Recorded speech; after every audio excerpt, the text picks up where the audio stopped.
What's up, y'all? Welcome to a video.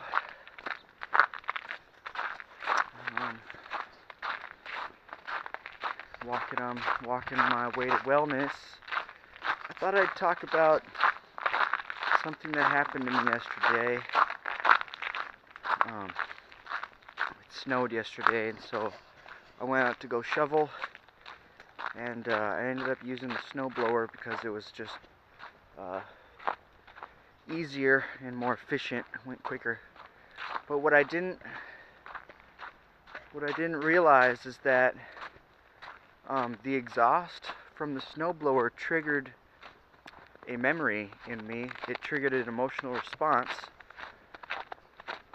For those who don't know me, been a quite depressed individual. I've had some suicide attempts in the past, and so one of my suicide attempts was locking myself in the garage with the snowblower running.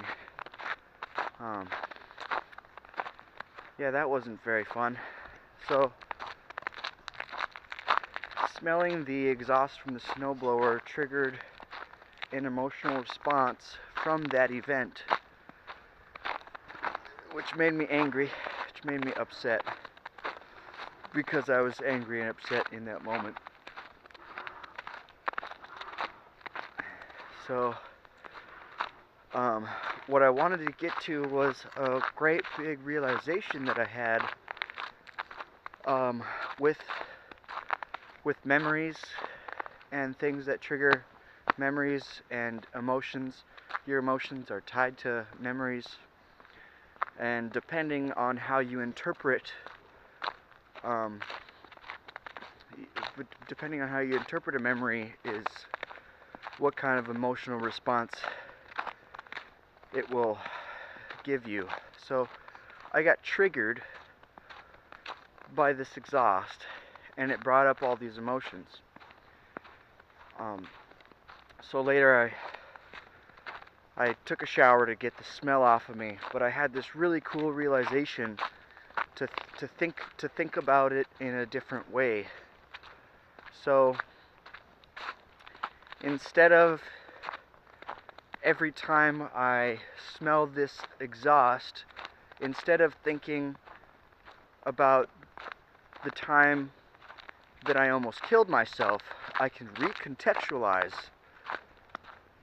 it as the time that I didn't kill myself. And so now, when I smell the exhaust, it triggers a new emotional response of being grateful and happy to be alive. The day I didn't kill myself, instead of... So, if we can just take our memories and recontextualize them in a positive way, then every time you're quote-unquote triggered by an external circumstance in your environment, it'll trigger that other memory of... It'll trigger the replacement memory,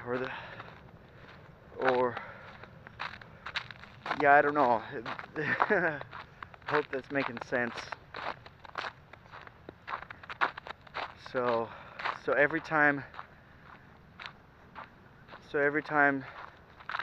something in your life triggers you into feeling negatively, you can turn it around somehow.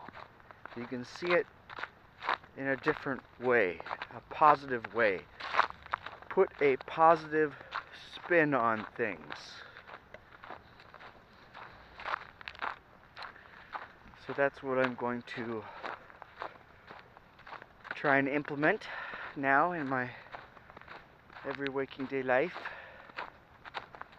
Just try to put a positive spin on things.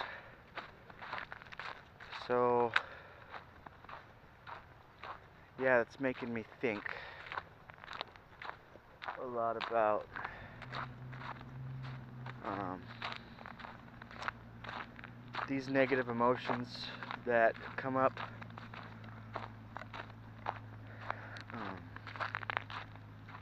thinking, things could always be worse, right? But instead of thinking things could always be worse, in saying that, you're also saying, non-verbally, that things could also be better. So we live in this dualistic world of positive and negative polarities, and it's just a matter of cultivating one's will to choose positively. It's just preferable to me. You can choose negative, and that's totally okay, as long as you're okay with the consequences of feeling negative. But I would argue that almost nobody likes to feel negative. And if you like to feel negative, that would actually be a positive, paradoxically. So, different strokes for different folks. Whatever your cup of tea is, it's gonna be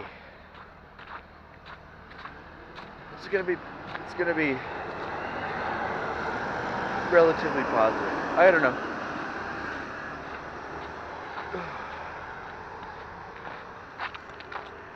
So that's my thoughts on